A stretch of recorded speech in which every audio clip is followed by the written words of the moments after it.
وہ نظریں جھکائے بیڈ پر بیٹھی آنے والے لمحات کو سوچ رہی تھی جب کامران شاہ کمرے میں داخل ہوا اور نفرت بھری نظروں سے اپنی کم عمر دلہن کو دیکھا اور پھر بالوں سے پکڑتے اسے اپنے سامنے کیا۔ تمہیں کیا لگا تم جھوٹ بول کر میری بیوی بن جاؤ گی؟ میں تمہیں بیوی کا درجہ کبھی نہیں دوں گا۔ یہ کہتے اس نے دسمبر کی سرد بارش برستی رات میں اسے بالکنی میں دھکا دیا اور دروازہ بند کر دیا۔ اپنے بال نوچتے وہ بیڈ پر بیٹھ گیا۔ اس لڑکی کی ایک حماقت نے اس کی زندگی تہس نہس کر دی تھی۔ 2 گھنٹے سگریٹ پینے کے بعد جب اس نے بالکنی کا دروازہ کھولا تو پتھر ہو گیا۔ وہ معصوم لڑکی کامران شاہ۔ نور نے سر جھکاتے 2 لفظی جواب دیا تھا۔ اس کا جواب سنتے ہی پورے لاؤنج میں سناٹا چھا گیا۔ سب لوگ حیرت سے ایک دوسرے کا منہ دیکھ رہے تھے۔ تم سچ کہہ رہی ہو کیا؟ ایک مرتبہ پھر سے سوچ لو، کہیں تم کسی غلط فہمی کی بنیاد پر تو نہیں کہہ رہی؟ دادا سائی نے کافی لمحوں بعد ماحول پر چھائے سناٹے کو توڑتے ہوئے نورالعین سے پوچھا تھا۔ مجھے کوئی غلط فہمی نہیں ہوئی، میں جو بھی کہہ رہی ہوں سچ کہہ رہی ہوں۔ نور نے ایک پل کو اپنی نظریں اٹھاتے جواب دیا اور پھر سے اپنی نظریں جھکا لی تھی۔ یہ جھوٹ ہے، بکواس کر رہی ہے یہ۔ تبھی کامران کی گرجدار آواز لاؤنج میں گونجی تھی۔ وہ ایک دم سے اپنی جگہ سے اٹھ کھڑا ہوا تھا اور قہر برساتی نظروں سے نورالعین شاہ کی طرف دیکھ رہا تھا۔ اس کا بس نہیں چل رہا تھا کہ وہ آگے بڑھ کر اس لڑکی کا منہ توڑ دے جو نہ جانے کیوں جھوٹ بول رہی تھی۔ میں سچ کہہ رہی ہوں، میں قسم کھانے کے لیے تیار ہوں۔ نورالعین چودھری نے اپنی بات کی یقین دہانی کرواتے ہوئے کہا تھا۔ ایسا کچھ نہیں ہے دادا سائیں، ابا سائیں ایسا کچھ نہیں ہے، یہ مجھ پر الزام لگا رہی ہے، میں اس کی جان لے لوں گا۔ کامران شاہ دونوں کو اپنی بات کی یقین دہانی کرواتے ہوئے خطرناک تیور لیے نورالعین کی طرف بڑھا تھا۔ اس سے پہلے کہ وہ اس تک پہنچتا دادا سائیں اس کے سامنے ڈھال بن کر کھڑے ہو گئے۔ ان کو دیکھ کر کامران شاہ رک گیا تھا۔ ان کی آنکھوں میں کامران شاہ کے لیے بے حد شکوہ شکایت تھی، جسے دیکھ کر کامران شاہ تڑپ کر رہ گیا۔ دادا سائیں میرا یقین کرے، یہ جھوٹ بول رہی ہے، میں تو اسے جانتا تک نہیں ہوں۔ کامران شاہ نے دادا سائیں کے ہاتھ پکڑتے انہیں یقین دلانا چاہا، مگر دادا سائیں نے ایک جھٹکے سے اپنے ہاتھ چھڑوا لیے۔ کامران شاہ شاکڈ سا انہیں دیکھ کر رہ گیا تھا۔ دادا سائیں، کامران نے کچھ کہنا چاہا تھا جب دادا سائیں نے ہاتھ اٹھا کر اسے کچھ بھی کہنے سے روک لیا۔ کامران شاہ، بیٹیوں کی عزت بہت نازک ہوتی ہے، وہ کبھی بھی اپنی عزت پر کوئی بات برداشت نہیں کرتی، اور آپ کہہ رہی ہیں کہ یہ اپنی عزت کو لے کر جھوٹ بول رہی ہے۔ کوئی بھی لڑکی جان بوجھ کر اپنی عزت کے بارے میں اتنی بڑی بات نہیں کہہ سکتی۔ آپ نے یقیناً کچھ نہ کچھ کیا ہوگا، تبھی وہ ایسا کہہ رہی ہے، ورنہ اسے یہ سب کہنے کی کوئی ضرورت نہیں تھی۔ بہرحال جو بھی ہوا، آپ نے ہمیں بے حد مایوس کیا ہے۔ ہمیں آپ سے یہ امید نہیں تھی، اور نہ ہی ہم نے کبھی آپ کے بارے میں ایسا سوچا تھا۔ آپ نے ہمیں بہت دکھ دیا ہے، خیر اس کا حساب الگ سے ہوگا۔ ہم سے پہلے آپ اس بچی کے گنہگار ہیں، اس لیے آپ کو اپنے گناہ کا ازالہ کرنا ہوگا۔ دادا سائیں نے سنجیدہ لہجے میں کہا تو وہ وہاں موجود سب لوگوں کے کان کھڑے ہو گئے تھے، اور سب کو ہی اندازہ ہو گیا تھا کہ دادا سائیں کوئی بہت اہم اور خاص فیصلہ کرنے جا رہے تھے۔ اب وہ فیصلہ کیا تھا، اس کا سبھی کو بے صبری سے انتظار تھا۔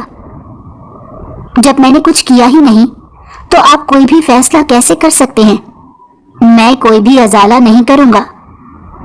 کامران شاہ نے دانت پیستے ایک ایک لفظ چبا چبا کر کہا، ساتھ ہی ساتھ وہ مسلسل نورالعین کو بھی گھور رہا تھا، جو مسلسل سر جھکائے کھڑی تھی۔ ہم نے آپ سے آپ کی رائے نہیں مانگی کامران شاہ، بلکہ اپنا فیصلہ سنانے والے ہیں، اور ہمارا فیصلہ یہ ہے کہ پرسوں جمعے والے دن آپ کا اور نورالعین کا نکاح کیا جائے گا۔ دادا سائیں نے فیصلہ سناتے ان سب کے سروں پر جیسے بم پھوڑا تھا۔ ایسا کیسے ہو سکتا ہے ابا سائیں؟ कामरान शाह की निस्बत तो रूबीना के साथ तय है। अबरार शाह ने अपने बाप का फैसला सुनकर बोले थे, अगर इसे निस्बत का इतना ही पास होता तो आज ये दिन ना देखना पड़ता। दादा साईं ने कहा, अब्बा साईं एक मर्तबा फिर से सोच लें। आप एक पराई लड़की पर कैसे यकीन कर सकते हैं जिसके बारे में हमें कुछ मालूम नहीं। शाइस्ता बेगम ने ससुर को मुखातिब करते हुए कहा था, बात अपनी या पराई लड़की की नहीं है शाइस्ता बेगम, बात इज्जत की है और इज्जत सबकी साझी होती है।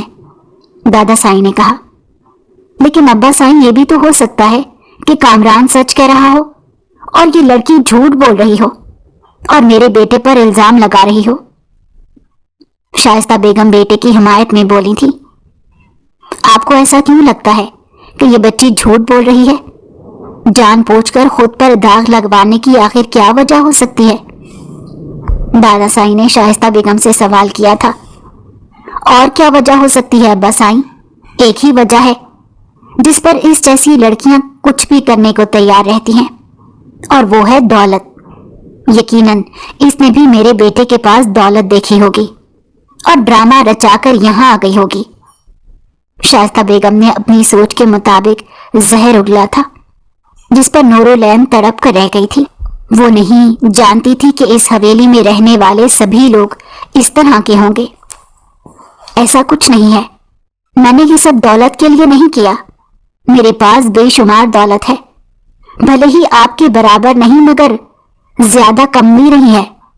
मुझे दौलत ही चाहिए होती तो दुनिया में 101 तरीके हैं, मैं यूं आप जैसे कमजोर लोगों के यहाँ ना आती। मुझे इंसाफ चाहिए, वरना मेरे पास दूसरा ऑप्शन भी है और उस दूसरे ऑप्शन में आपका बेटा जेल जाएगा। नूरुलैन अपने किरदार पर बात सुनते ही तड़प उठी थी। तभी उसने आगे बढ़ते शाइस्ता बेगम को हकीकत का आईना दिखाया था। तुम फिक्र ना करो बेटा, तुम्हें हर सूरत इंसाफ मिलकर रहेगा।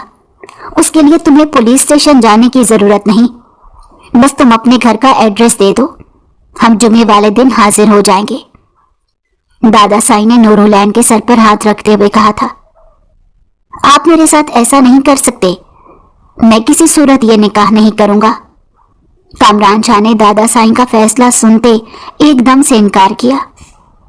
तुम्हें ये निकाह करना ही होगा कामरान शाह, क्योंकि तुम्हारे पास इसके अलावा और कोई ऑप्शन नहीं। दादा साईं ने मुड़ते कामरान शाह से सख्त लहजे में कहा था, मैं कामरान शाह हूं दादा साईं, मेरे साथ लातादाद ऑप्शंस मौजूद हैं, मगर इस लड़की से शादी नहीं करूंगा।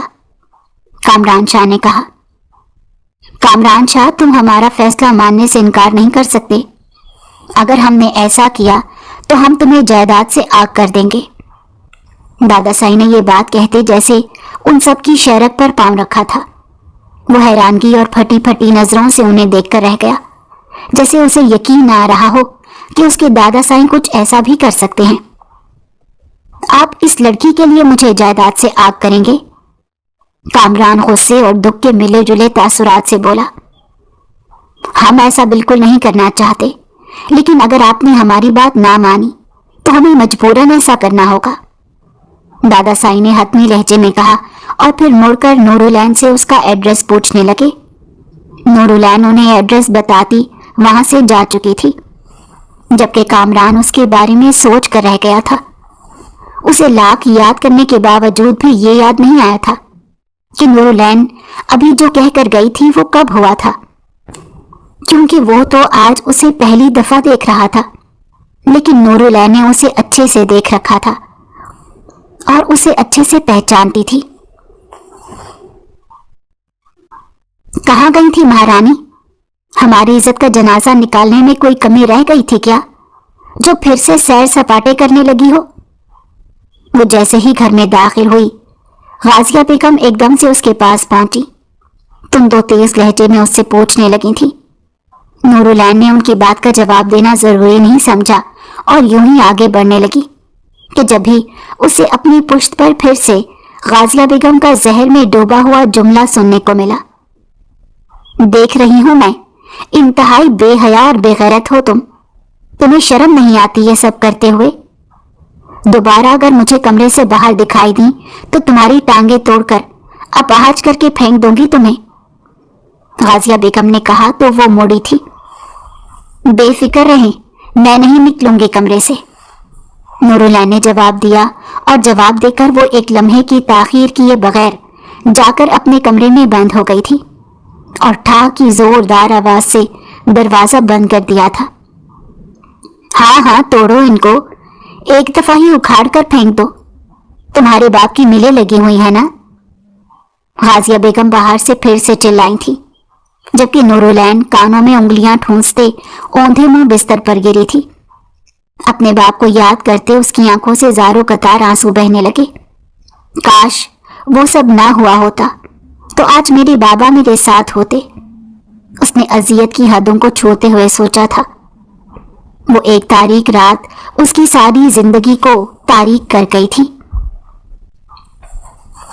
नूरुलैन चौधरी निसार चौधरी की औलाद थी। निसार चौधरी शहर के जाने माने बिजनेसमैन थे। निसार चौधरी और आलिया बेगम की अरेंज मैरिज हुई थी। आलिया बेगम निसार चौधरी की वालदा की एक अजीजा की बेटी थी।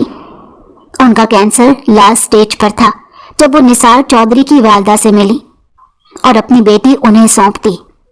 वो यूं एक जवान जहान लड़की को अपने घर में बगैर किसी रिश्ते के नहीं रख सकती थी, वो भी इस सूरत तो कतई नहीं जब उनके घर अपना जवान बेटा मौजूद था। यूं उन्होंने सोच विचार के बाद निसार चौधरी और आलिया बेगम की शादी करवा दी थी।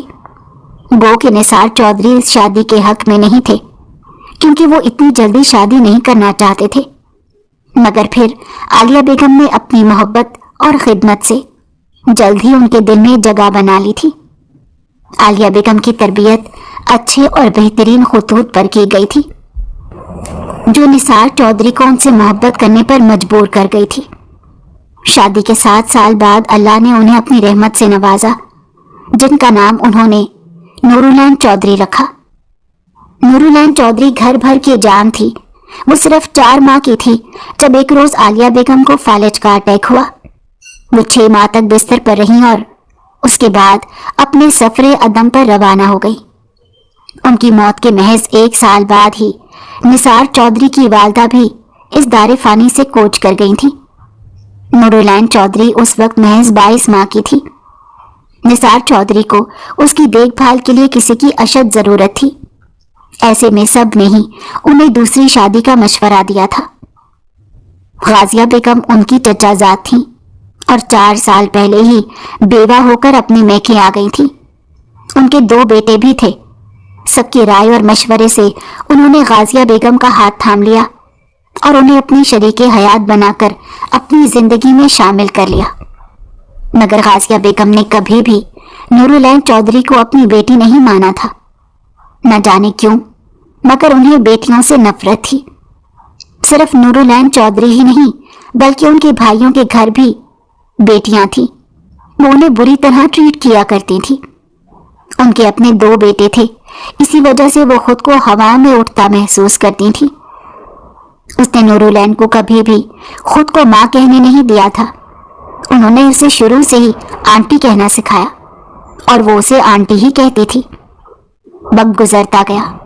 गाजिया बेगम की सख्त तबीयत की वजह से नूरुलैन हमेशा उनके सामने डरी सहमी रहती थी, मगर अपने बाबा से वो खूब मोहब्बत करती। उनकी वो लाडली और चहेती थी। उनसे वो अपने सारे लाड उठवाया करती।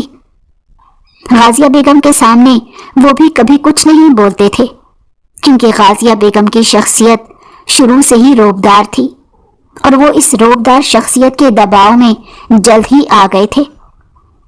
उनके दिल पर तो गाजिया बेगम ने क्या ही राज करना था, उल्टा उनके घर पर और उन पर राज करने लगी थी। निसार चौधरी चुपचाप रहते, उनका घर बसा हुआ था, बस यही काफी था और उन्हें कुछ भी नहीं चाहिए था। वक्त गुजरता रहा। नूरुलैन 20 साल की हो चुकी थी।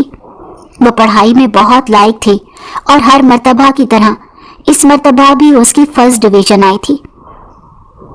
बाबा, मुझे यूनिवर्सिटी में एडमिशन लेना है, उस रोज उसने निसार चौधरी को मुखातिब करके कहा। नहीं, तुम्हारा दिल अभी तक पढ़ाई से नहीं भरा? सिर्फ पढ़ाई ही काम नहीं आती, अगली जिंदगी में कामयाबी के लिए घरदारी भी सीखनी पड़ती है। कोई जरूरत नहीं आगे दाखिला लेने की, घर बैठो, 2-4 सालों में घरदारी सीखो, उसके बाद खैर से तुम्हारी शादी की उम्र हो जाएगी। गाजिया बेगम ने कहते साथ मुस्तकबिल का नक्शा भी खींचा था।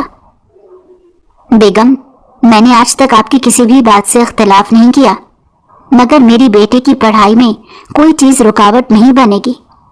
जब तक मेरी बेटी चाहेगी वो पढ़ सकती है। बेटा, आपने कौन सी यूनिवर्सिटी में एडमिशन लेना है, मुझे बताओ ताकि मैं वहां एडमिशन का फॉर्म ले आऊं। निसार चौधरी ने संजीदगी से गाजिया बेगम से कहा और फिर नूरुलैन की तरफ मुड़ते इंतहाई मोहब्बत से कहा था। जवाबन नूरुलैन ने जल्दी से यूनिवर्सिटी का नाम बता दिया। अरे मैं तो सिर्फ इसलिए कह रही थी कि यूनिवर्सिटी में लड़कियां लड़के साथ में पढ़ते हैं, ऐसे में लड़कियां खराब हो जाती हैं। आप नहीं जानते जमाना किस तरह का है। गाजिया बेगम ने फिर से मदाखलत करना जरूरी समझा था, जो निसार चौधरी को जरा पसंद नहीं आई।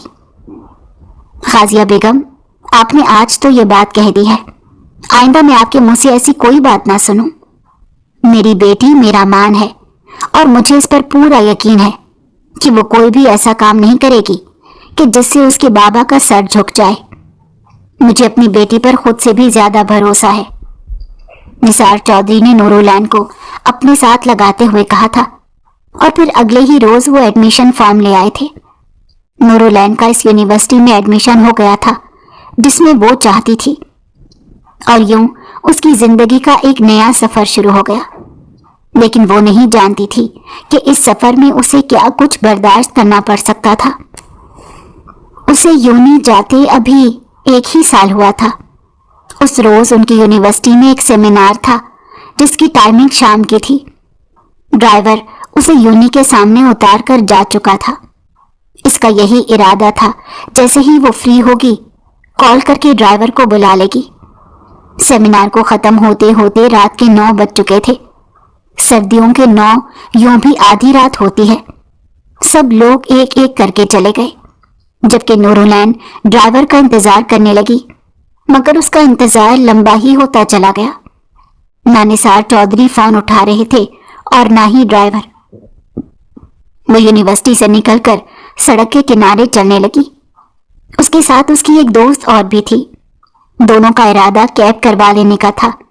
अभी वो इस बारे में सोच ही रही थी कि तभी उनके पास गाड़ी के टायर तेजी से चरचराए।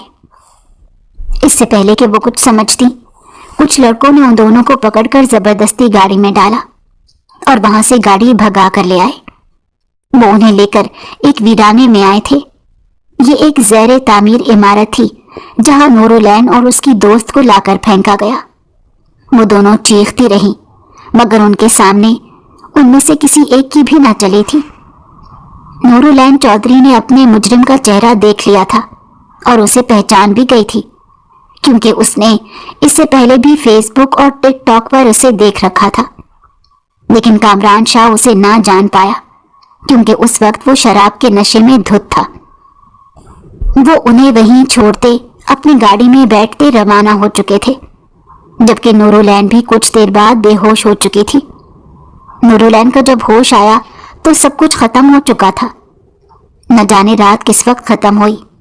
अब तो दोपहर भी आधे से ज्यादा गुजर चुकी थी। नूरुलैन वहां से उठकर आगे आई और अपनी दोस्त को तलाश करने लगी, मगर उसे कहीं भी अपनी दोस्त नहीं मिली थी। न जाने वो कहाँ चली गई थी। नूरुलैन काफी देर तक उसे ढूंढती रही, मगर जब वो ना मिली तो वो बाहर निकलती एक टैक्सी करवाते घर पहुंच गई। मगर उसके घर के सामने बेतहाशा रश लगा हुआ था। नूरुलैन की कमीज का गला और आस्तीन फटी हुई थी और चेहरे, गर्दन और बाजुओं पर भी कामरान शाह की दरिंदगी के वाज़ेह निशानात थे। इसलिए नूरुलैन ने चादर से खुद को छुपाया और घर के पिछले दरवाजे की तरफ से घर में दाखिल हो गई थी। उसका दिल बुरी तरह से धड़क रहा था। वो अपने बाबा को अपने साथ हुए जुल्म के बारे में बताना चाहती थी, मगर वो नहीं जानती थी कि उसके बाबा तो उसके रात भर से گھر سے باہر رہنے کے باعث ہارٹ اٹیک سے ہمیشہ ہمیشہ کے لیے چھوڑ کر چلے گئے تھے۔ وہ گھر کے اندر پہنچی تو غازیہ بیگم ایک دم سے کھینچتے ہوئے اندر لے آئی تھی۔ اس کی حالت انہیں بہت کچھ سمجھا گئی تھی، مگر باہر کسی کو نہیں پتا تھا کہ نثار چودھری کی موت کی وجہ نورالعین کی گمشدگی تھی، اور نہ ہی وہ کسی کو یہ بات پتہ لگنے دینا چاہتی تھی۔ اسی لیے وہ اسے فوراً کمرے میں لے آئیں، جہاں انہوں نے نورالعین کو یہ جان لیوا خبر سنائی اور کہا کپڑے بدل کر باہر آنا، مگر وہاں ہوش کس سے تھا؟ نورالعین زور زور سے بابا بابا چلانے لگی اور تیزی سے دروازے کی طرف بھاگ گئی تھی، مگر دروازے کے قریب پہنچ کے ہی وہ حواس کھوتے زمین بوس ہو گئی۔ غازیہ بیگم نے جیسے تیسے اسے بیڈ پر ڈالا اور خود باہر آ گئی تھی۔ نیچے سب خواتین جو صبح سے نورالعین کے بارے میں پوچھ رہی تھی، غازیہ بیگم اس وقت سے انہیں کوئی نہ کوئی بہانہ بنا کر ٹال رہی تھی۔ ابھی بھی جب خواتین نے پوچھا تو غازیہ بیگم نے کہا کہ بچی کو بہت زیادہ صدمہ لگا ہے، ذرا سی دیر کے لیے ہوش میں آتی ہے اور پھر سے بے ہوش ہو جاتی ہے۔ یوں نورالعین کے دیکھے بغیر ہی اس کے باپ کو آخری آرام گاہ کی طرف رخصت کر دیا گیا۔ نورالعین باپ کا آخری دیدار بھی نہ کر پائی تھی۔ تقریباً 1 ہفتے بعد اس کی طبیعت کچھ سنبھلی تھی تو غازیہ بیگم اس کے پاس آئیں۔ یہ آپ نے اچھا نہیں کیا، مجھے بابا کا آخری دیدار بھی نہیں کرنے دیا، اس کے لیے میں آپ کو کبھی معاف نہیں کروں گی، نورالعین نے شکوہ کناں نظروں سے غازیہ بیگم کو دیکھتے کہا تھا، اور چٹاخ منہ پر پڑنے والے تھپڑ سے وہ تیورا کر نیچے گر پڑی۔ اس کے یوں گرنے سے اس کے منہ سے بے ساختہ قرار نکلی، اس کی ٹھوڑی پر چوٹ آئی تھی۔ غازیہ بیگم غصے سے بھری ایک دم سے اس کے سر پر پہنچتی، پیچھے سے اس کے بال دبوچ گئی تھی۔ خبردار، تو تمہارے منہ سے ہلکی سی سسکی بھی نکلی تو تمہاری زبان حلق سے کھینچ لوں گی۔ غازیہ بیگم اس کے چہرے کو دبوچ کر آہستہ آواز میں غرائی تھی۔ مجھے چھوڑ دیں، مجھے درد ہو رہا ہے، وہ اپنے درد کو بمشکل برداشت کرتے ہوئے بولی تھی۔ یہ درد تمہیں درد لگ رہا ہے، اور جو درد تم نے ہمیں دیا ہے اس کا کیا؟ کوئی جواب ہے تمہارے پاس؟ تمہیں شرم نہ آئی یہ سب کرتے ہوئے؟ غازیہ بیگم پھر سے اس پر چیخی تھی، مگر ان کا لہجہ اس مرتبہ بھی دھیما تھا۔ وہ اس بات کا خاص خیال رکھ رہی تھی کہ ان کی آواز کمرے سے باہر نہ جائے۔ میرا کوئی قصور نہیں، میں بے قصور ہوں آنٹی، اس نے روتے ہوئے اپنی صفائی دینا چاہی۔ آنکھوں سے تواتر سے آنسو بہ رہے تھے۔ ہاں، قصوروار تو ہم ہیں نا، جو تجھ پر بھروسہ کیا، تجھے پڑھنے کی اجازت دی، سارا قصور تو ہمارا ہی ہے۔ ہمیں کیا پتا تھا کہ تو یہ گل کھلائے گی؟ سچ سچ بتا، کس کے ساتھ رنگ رنگلیاں مناتی رہی ہے؟ نہیں تو زندہ دفن کر دوں گی تجھے۔ تیرا باپ تیری وجہ سے اس دنیا سے گیا ہے۔ غازیہ بیگم نے اب کی مرتبہ اس کا بازو پکڑ کر اس کی پشت سے لگایا تھا، جس پر وہ ایک مرتبہ پھر سے کرا اٹھی تھی۔ میں سچ کہہ رہی ہوں، میں نے کچھ نہیں کیا، میرا یقین کریں، میرا کسی کے ساتھ کوئی تعلق نہیں، میں نے کسی کے ساتھ رنگ رنگیاں نہیں منائی۔ نورالعین نے ایک مرتبہ پھر سے اپنی صفائی دینا چاہی تھی، مگر بدلے میں غازیہ بیگم کے ہاتھ کا بھاری تھپڑ پھر سے اس کے چہرے کی زینت بنا تھا۔ بکواس کرتی ہو میرے سامنے، جھوٹ بولتی ہو۔ اگر تم اتنی ہی نیک اور پاک ہوتی تو آج یہ دن نہ دیکھنا پڑتا۔ صاف صاف مجھے سب کچھ بتا دو، اسی میں تمہاری بھلائی ہے، ورنہ مجھ سے برا کوئی نہیں ہوگا۔ غازیہ بیگم مسلسل اس کو دھمکا رہی تھی، مگر وہ آگے سے مسلسل نفی میں سر ہلا رہی تھی۔ اس کی صرف ایک ہی رٹ تھی کہ میں نے کچھ نہیں کیا، میں بے قصور ہوں۔ اس کی یہ ایک ہی رٹ سنتے سنتے غازیہ بیگم کو اس پر اور بھی زیادہ غصہ آ رہا تھا۔ ان کا بس نہیں چل رہا تھا کہ وہ اس لڑکی کا گلا دبا دیتی، جو اس عمر میں ان کے سروں میں خاک ڈالنے کے لیے تیار بیٹھی تھی۔ باپ کو تو مار ہی چلی تھی، مگر اب اس عمر میں انہیں رسوا کرنا چاہتی تھی۔ ٹھیک ہے، نہ بتاؤ مجھے کچھ بھی، میں تو پیار سے پوچھ رہی تھی نا، تاکہ تمہارے معاملے کو سنبھال سکوں، مگر مجھے لگتا ہے تم ایسا نہیں چاہتی۔ ٹھیک ہے، اب اس کے بعد جو کچھ بھی ہوگا اس کی ذمہ دار تم خود ہوگی، پھر مجھ سے کوئی گلہ نہ کرنا۔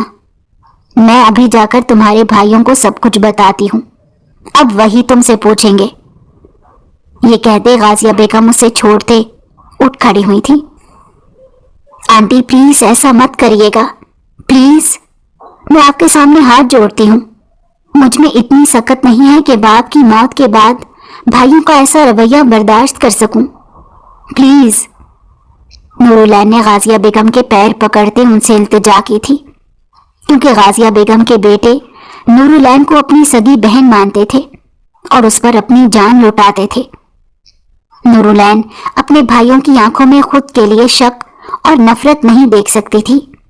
وہ دونوں ابھی تک نورالعین کی گھر سے غیر موجودگی کے بارے میں لا علم تھے۔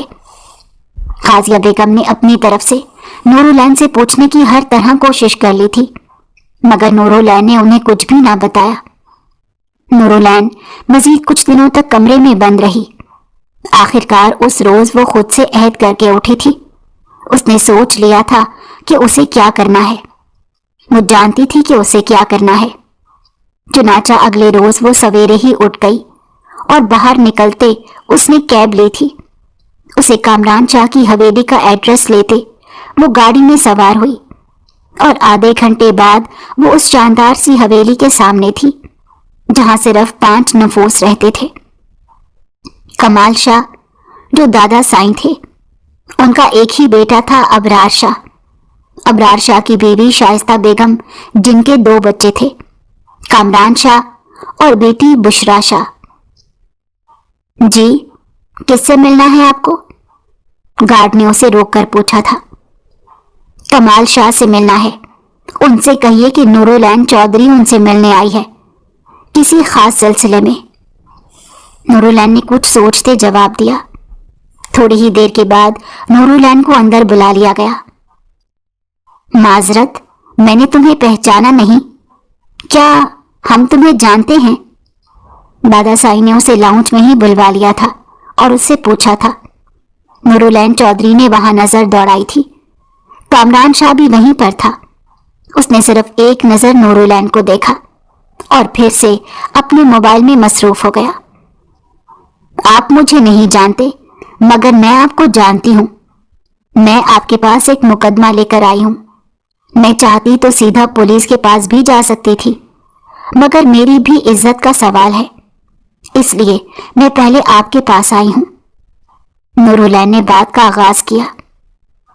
ایسی کیا بات ہے، صاف صاف بتاؤ، دادا سائی نے الجھن بھری نظروں سے اسے دیکھتے ہوئے کہا۔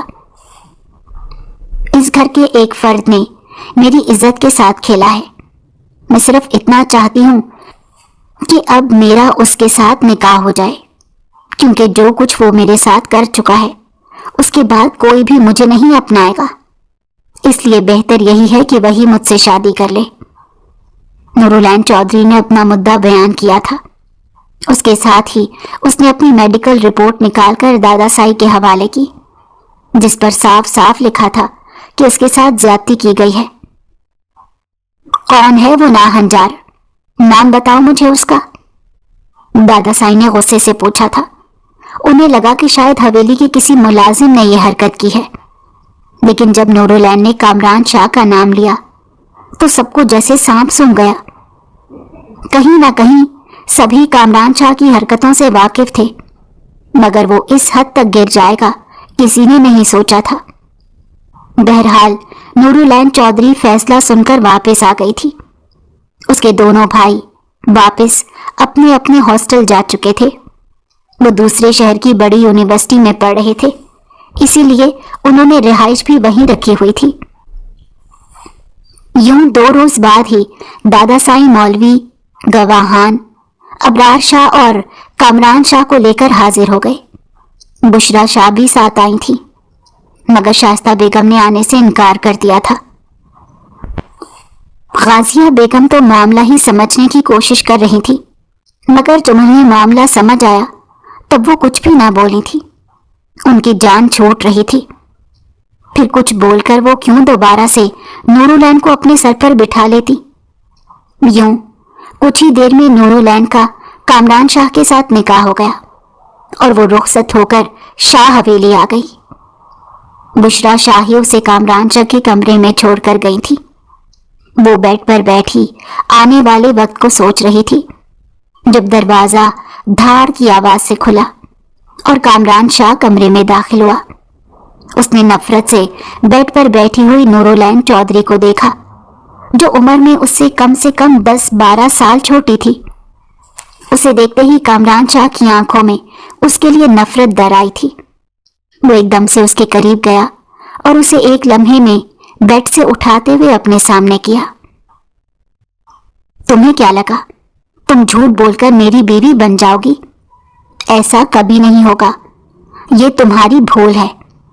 मैं तुम्हें कभी भी अपनी बीवी का दर्जा नहीं दूंगा। तुमने ये सब दौलत के लिए किया है। तुम्हारी वजह से मेरी जिंदगी बर्बाद हुई, इसकी तुम्हें भारी कीमत अदा करनी पड़ेगी। कामरान शाह ने नफरत से फिंकारते हुए कहा था और फिर बालकनी का दरवाजा खोलते उसे दिसंबर की सर्द बरसती रात में बालकनी में धक्का दिया और फिर खुद अपने बाल नोचते हुए बैठ गया। इस लड़की की एक हिमाकत ने उसकी जिंदगी को तहस नहस कर दिया था, मगर वो नहीं जानता था कि हिमाकत इस लड़की की नहीं बल्कि खुद उसकी अपनी थी। उसे तो वो रात याद भी नहीं थी। उसने सिगरेट निकालकर सिगरेट सुलगा लिया और फिर एक के बाद एक सिगरेट फूंकता गया। दरवाजा खोलें, बात सुने, दरवाजा खोलें, मैंने कोई झूठ नहीं बोला। नूरुलैन मुसलसल दरवाजा बजाते उसे दरवाजा खोलने का कह रही थी, मगर वो बेहिस बना बैठा था और लगातार सिगरेट फूंक रहा था।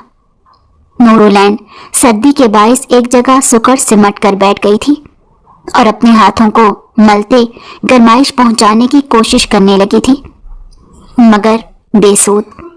सर्दी की शिद्दत ने जल्द ही उसे निढाल कर दिया और वो बेसुध हो गई। कामरान शाह 2 घंटे तक लगातार सिगरेट फूंकता रहा और फिर उसके बाद उसने उठकर दरवाजा खोला तो सामने ही नूरुलैन बारिश में भीगी पड़ी हुई थी। बालकनी में काफी सारा पानी जमा था। उसका वजूद सर्दी के बायस बेहोश होने के बावजूद भी कांप रहा था। कामरान शाह को उसी लम्हे उस पर बहुत तरस आया। उसने आगे बढ़ते नूरुलैन को बाहों में उठाया और उसे बेड पर लेटा दिया। उस पर बिस्तर देते वो दरवाजा खोलते बाहर आ गया। बुआ, 1 मिनट बात सुनिए प्लीज। उसने किचन में आते अधीर उम्र मुलाजमा को मुखातिब किया था, जो दूसरी मुलाजमा से किचन साफ करवा रही थी। जी साहब कहिए, मुलाजमा ने बाहर आते पूछा था। जरा मेरे कमरे में चलकर इस लड़की के कपड़े बदलवा दीजिए, वो भीग गई है। कामरान शाह ने झिझकते हुए कहा।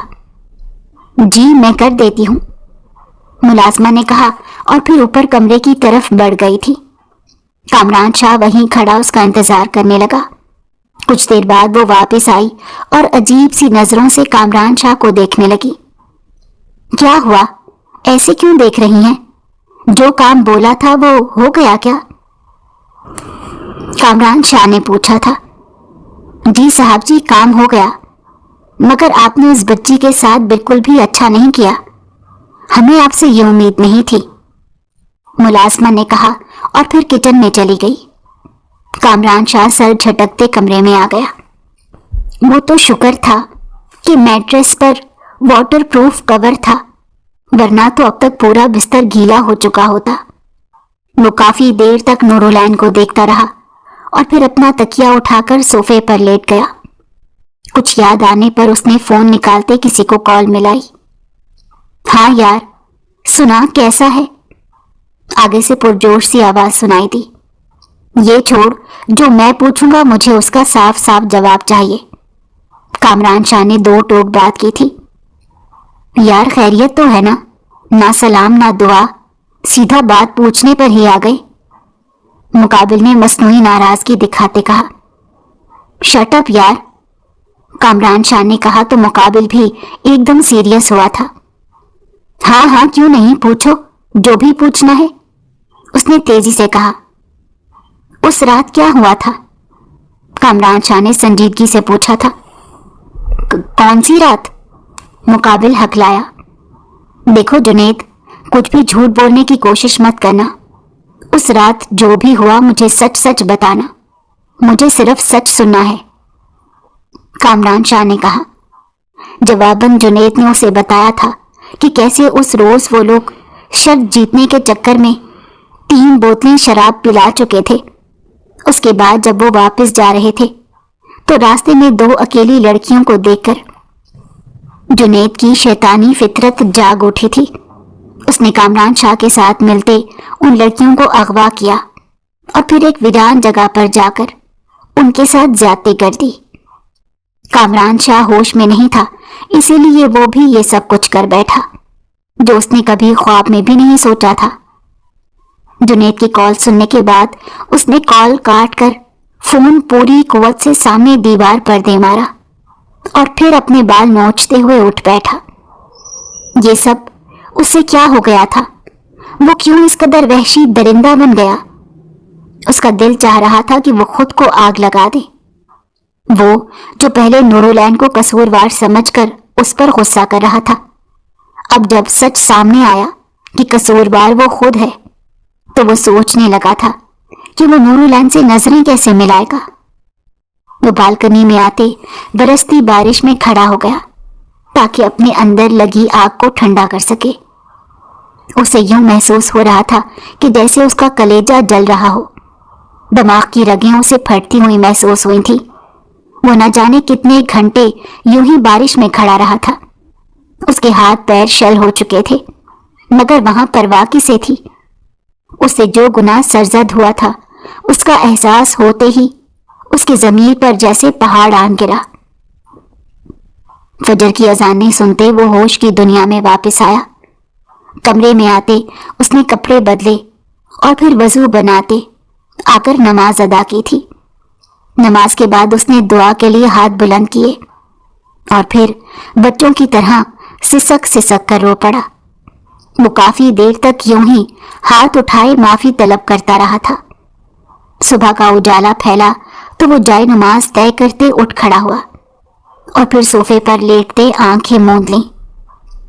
नूरुलैन की आंख खुली तो उसने अपने इर्द गिर्द का जायजा लिया। उसका लिबास बदला हुआ था, जबकि कामरान शाह सोफे पर लेटा हुआ था, शायद सो रहा था।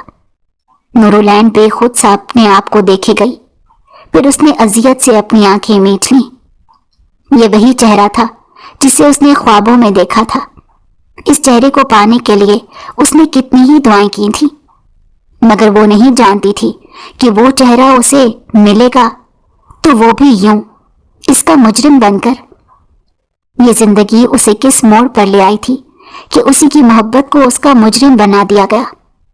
और उससे बड़ी अजियत ये थी कि उसे कुछ भी याद नहीं था कि वो इसके साथ कुछ गलत कर चुका है। नूरुलैन कुछ देर उसे ही सोचती रही और फिर उठ खड़ी हुई। वो फ्रेश होते बाहर आई थी और फिर बेड पर बैठ गई और हाथ मरोड़ते हुए सोचने लगी कि क्या करूं, बाहर जाऊं कि नहीं। उसने खुद से ही सवाल किया, मगर फिर खुद ही नफी में सर हिला दिया और वहीं बैठी कामरान शाह के उठने का इंतजार करने लगी। थोड़ी ही देर बाद दरवाजे पर दस्तक होना शुरू हो गई थी। दस्तक सुनते वो फिर से कंफ्यूज हुई थी। क्या करूं, दरवाजा खोल दूं क्या? उसने एक नजर सोए हुए कामरान शाह पर डाली, मगर उससे पहले कि वो उठती, कामरान शाह एकदम से आंखें मलता हुआ उठ बैठा। उसने देखा नूरुलैन उठकर बैठी हुई थी। वो उठता दरवाजे की जानिब गया और दरवाजा खोल दिया। सामने शाइस्ता बेगम खड़ी थी। सलाम अम्मा साईं, आप इतनी सुबह सुबह यहाँ, सब खैरियत तो है ना? कामरान शाह ने उन्हें सुबह ही सुबह अपने दरवाजे पर देखकर पूछा था। शाइस्ता बेगम ने उसको देखा, जिसकी सुर्ख आंखें रत जगह की चुगली खा रही थी। तो क्या वो सारी रात जागता रहा था? मगर क्यों? कहीं इस लड़की ने एक ही रात में कोई जादू तो नहीं कर दिया मेरे बेटे पर? शाइस्ता बेगम ने वहीं खड़े खड़े सोचा। अम्मा साईं क्या हुआ, कहाँ खो गईं? कामरान शाह के कहने पर वो चौंक कर होश में आई। मैं कहीं नहीं खोई, बल्कि मैं तो तुम्हें देख रही हूँ कि तुम कहाँ खो गए हो। कहाँ मेरा बेटा सुबह 7 बजे उठता था और कहाँ आज 11 बजने के बाद भी वो मुझसे पूछ रहा है कि मैं इतनी सुबह उसके दरवाजे पर क्या कर रही हूँ। कमाल है भाई, शाइस्ता बेगम ने कहा तो उनकी बात सुनते कामरान शाह ने घड़ी की जानिब देखा जो वाकई दिन के 11 बजा रही थी। आई एम सॉरी अम्मा साईं, मुझे इल्म नहीं था कि इतना वक्त हो गया। बहरहाल आप जाएं, नाश्ता लगवाएं, हम आते हैं, फिर मुझे एक जरूरी काम के लिए जाना है। कामरान शाह ने कहा तो शाइस्ता बेगम एक जली कटी नजर नूरुलैन पर डालकर मुड़ गई थी। कामरान शाह नूरुलैन के जानिब आया। उसे देखते नूरुलैन कन्नी कतरा कर वहां से निकलने ही वाली थी कि तभी कामरान ने उसका हाथ पकड़ लिया। नूरुलैन मुड़े बगैर अपना हाथ छुड़वाने लगी थी, मगर वो जितनी मज़ाहमत कर रही थी कामरान शाह की गिरफ्त उतनी ही मजबूत होती जा रही थी। एक मर्तबा बैठकर मेरी बात सुन लो प्लीज। कामरान शाह के लहजे में एक इल्तिजा सी थी जिसे सुनकर नूरुलैन को ना चाहते हुए भी रुकना पड़ा, मगर वो अभी तक कामरान शाह की तरफ रुख मोड़े खड़ी थी। कामरान खुद ही उसके सामने आया और फिर नूरुलैन के कुछ समझने से पहले ही वो उसके पैरों में गिर गया। मुझे माफ कर दो प्लीज नूर, मुझे माफ कर दो। मैंने तुम्हें बहुत तकलीफ दी, बहुत गलत किया मैंने तुम्हारे साथ। मैं तुम्हारा मुजरिम हूं, इसकी तुम मुझे जो चाहो सजा दे सकती हो, लेकिन प्लीज मुझे माफ कर दो। मैं उस रोज अपने हवासों में नहीं था, दोस्तों ने मुझे जबरदस्ती शराब पिला दी थी। खुदा गवाह है, मैंने कुछ भी जानबूझकर नहीं किया। मैं जानता हूं कि मैं माफी के काबिल नहीं हूं, मगर तुमसे गुजारिश है कि अपने दिल को मेरे लिए थोड़ा सा वसी कर लो। मैं वादा करता हूं आइंदा तुम्हारे साथ कभी कुछ गलत नहीं होने दूंगा। उसके कदमों में बैठते कामरान ने कदरे बोझल लहजे में कहा था। इस दौरान वो अपनी अकड़ और मगरूरियत सब भूल चुका था। उसकी अकड़ उसी लम्हे टूट गई थी जिस वक्त उस पर ये अदराक हुआ कि उससे किस कदर घनावना फेल सरजद हुआ है। उस रोज इसका सारा गुरूर खाक हो गया था। नूरुलैन कई लम्हे तक यकटक उसे देखे गई। उसे कामरान शाह से हर चीज की उम्मीद थी, मगर इस चीज की उम्मीद कभी नहीं थी कि वो इस तरह उसके पैरों में भी बैठ सकता है।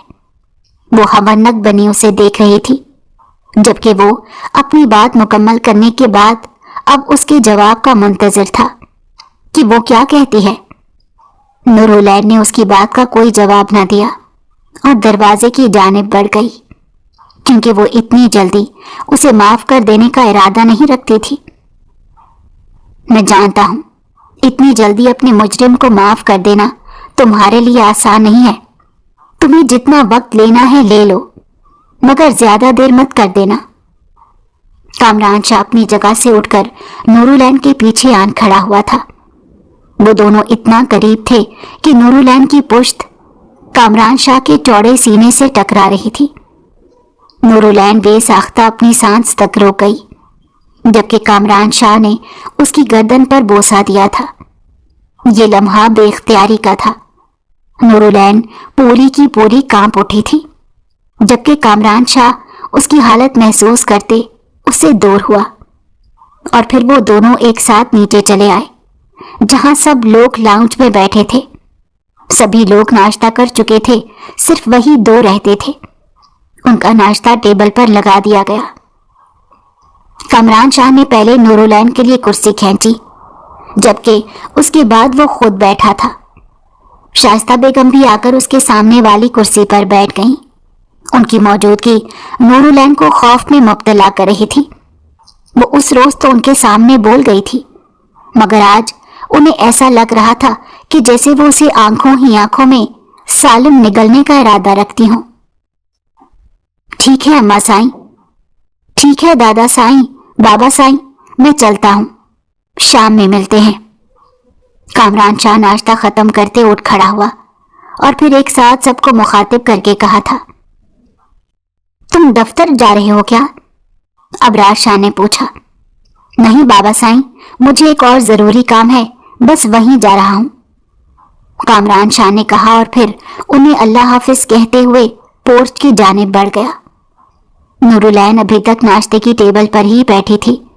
उसे भूख तो बहुत लगी थी, मगर शाइस्ता बेगम की घूरती हुई निगाहों के सामने उसे कुछ भी खाया न गया। वो उन्हें फौरन से पहले एक्सक्यूज करते कमरे में आ गई और कमरे में आकर गहरे गहरे सांस लेते खुद को पुरसकून किया था। आधे पौने घंटे बाद उसके कमरे के दरवाजे पर दस्तक हुई। उसने सोचा, क्या पता शाइस्ता बेगम हो। वो डरते डरते उठी और जाकर दरवाजा खोला तो सामने मुलाजमा खड़ी थी। उसके हाथ में फूलों का खूबसूरत बुके था, साथ में एक शॉपर भी था। ये सब क्या है? नूरुलैन ने मुलाजमा से पूछा। पता नहीं जी, गार्ड देकर गया है, कह रहा था कि साहब ने आपके लिए भेजा है, मुलाजमा ने कहते साथ सामान उसे पकड़ा दिया, जिसे नूरुलैन ने काफी हैरत से थामा था। वो सामान अंदर ले आई थी।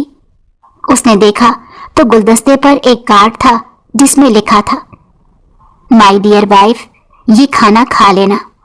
मुझे पता है तुमने अम्मा साईं की मौजूदगी में नाश्ता ठीक से नहीं किया। अम्मा साईं बहुत अच्छी हैं, उनसे डरने की जरूरत नहीं, अपना ख्याल रखना। नूरुलैन ने ये पढ़ते सब कुछ पसे पुश डाला और फौरन से खाने के पैकेट खोले। उसकी पसंद का कुछ भी नहीं था, मगर इस वक्त उसे भूख लग रही थी। उसने पसंद नापसंद कुछ भी नहीं देखा और खाने से भरपूर इंसाफ किया। पेट भरकर खाना खाने के बाद वो कमरे में ही बैठी थी। फिर शाम के वक्त शाइस्ता बेगम उसके कमरे में चली आई। उसे सुकून से बैठे देखकर उनके दिल पर जैसे छुरियां सी चल गई थी। बड़े सुकून से बैठी हो, लेकिन फिक्र मत करो, तुम्हारा ये सुकून ज्यादा देर तक नहीं रहेगा। तुम्हारा तो मैं वो हाल करूंगी कि तुम सारी जिंदगी याद रखोगी।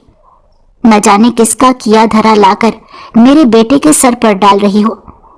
अरे वो तो तुम जैसी लड़कियों की तरफ देखना भी पसंद नहीं करता, तो जाके इतना सब कुछ करना। जरूर ये तुम्हारे अपने ही किसी आशिक का काम होगा। वो छोड़कर भाग गया होगा, तभी तो मेरे बेटे को बेवकूफ बना लिया।